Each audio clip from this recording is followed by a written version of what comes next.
জার্মানিতে আপনি এসেছেন, এখানে আসার পরে আপনার কিছু প্রস্তুতি দরকার হয়। এটা কে না জানে যে জার্মানিতে আসলে জার্মান ভাষাটা শিখতে হবে। আপনি যখন 2 বছরের মাস্টার্স করতেছেন, 3 বছরের ব্যাচেলর করতেছেন, সো আপনার এই টাইমটার ভিতরে জার্মান ভাষাটা শিখে ফেলা উচিত। 2 বছর কিন্তু অনেক সময়। আপনি যদি একটু প্রপার প্ল্যান করেন তাহলে কিন্তু আপনি ইজিলি এই টাইমটাতে জার্মান ভাষা শিখতে পারতেছেন। আর যারা আমরা আসলে জব পাচ্ছি না, হতাশায় পড়ে যাচ্ছি, তাদের মূল কারণ হলো জার্মান, আর দ্বিতীয়ত হলো টেকনিক্যালি আমরা সাউন্ড না। যেমন একজন আপনি ইলেকট্রিক্যাল ইঞ্জিনিয়ার, আপনাকে প্রোগ্রামিং জানতে, আপনি সিএসসি ইঞ্জিনিয়ার, আপনার হাফ এন্ড হাফ প্রোগ্রামিং জানলে হবে না।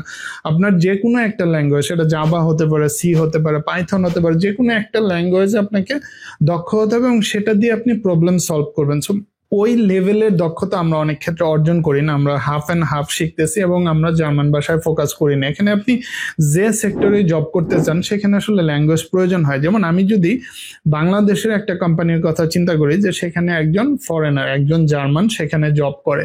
এখন সে প্রোডাকশন লেভেলে জব করে, অথবা তার কাজের ভিতরে অনেক সময় প্রোডাকশন সুপারভাইজার অথবা ওয়ার্কারদের সাথেও কথা বলতে হয়।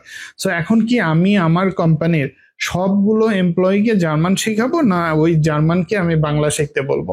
সো এই সিম্পল ফ্যাক্টটা আপনারা কেন বুঝতে চান না? এখন জার্মান একটা কোম্পানি, আপনার জন্য তো সবাইকে ইংলিশ শেখাবে না।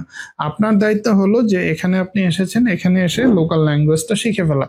আপনাকেই জার্মানদের মতো হতে হবে, আপনাকেই এই কালচারের সাথে খাপ খেতে হবে। কেন আপনারা ফোকাস করেন না? আপনারা একসময় অনেকে বলতেন যে জার্মান ল্যাঙ্গুয়েজ অনেক বেশি কস্টলি। অবশ্যই আপনি স্কুলে গেলে 400 ইউরো 500 ইউরো পর্যন্ত পে করতে হবে।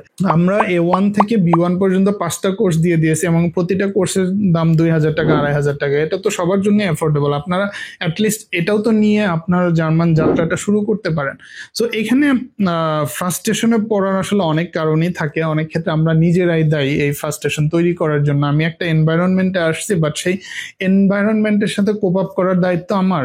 এনভায়রনমেন্ট আমাকে কোপ আপ করবে সেই এক্সপেক্ট করে লাভ নেই। আমাকে এর সাথে অ্যাডজাস্ট করে নিতে হবে, আমাকে এর রিকোয়ারমেন্ট ফুলফিল করতে হবে। আপনাকে বুঝতে হবে, জার্মানিতে যখন আমি নিজেই যখন জবের জন্য আবেদন করি, সেখানে আমি একা বাংলাদেশে আবেদন করি না। সেখানে কিন্তু প্রচুর ইন্টারন্যাশনালদের সাথে ফাইট করতে হয়, তারপরে জার্মানদের সাথে ফাইট করতে হয়, ফাইট করে সেখানে একটা পজিশন ক্রিয়েট করতে হয়। এটা ফান না।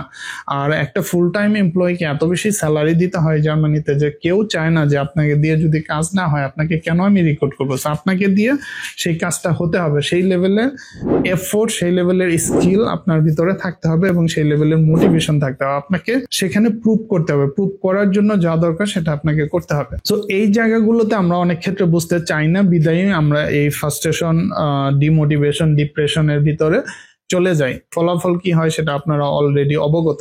সো এই ফলাফল আমরা আর চাই না। আমরা চাই যে আপনারা জার্মান মার্কেটে যেভাবে নিজেকে প্রস্তুত করা যায় সেইভাবে নিজেকে প্রস্তুত করুন, সেইভাবে নিজের যে ল্যাকিংস গুলো আছে সেই ল্যাকিংস গুলো আপনি ওভারকাম করুন। সো যদি আপনি আপনার ল্যাকিংস গুলো ওভারকাম করতে পারেন, তাহলে কিন্তু জার্মানিতে টিকে যাওয়া খুব বেশি টাফ না, কারণ এখানে দক্ষ লোক বলের সংকট। আপনারা সবাই জানেন যে এখানে দক্ষ লোক বলের সংকট, যে কারণেই তারা বিশ্ব থেকে এত বেশি লোক হায়ার করে each and every year. So সেই সংকটের জায়গাটায় আপনি জার্মানির ভিতরে থেকে যদি একটা জব ম্যানেজ করতে না পারেন, এটা নিতান্তই আপনার ব্যর্থতা। এই ব্যর্থতার দায় আসলে অন্য কাউকে দিয়ে লাভ হবে না। সেই ব্যর্থতার দায় জার্মান ইউনিভার্সিটি গাড়ে চাপায়ও লাভ হবে না।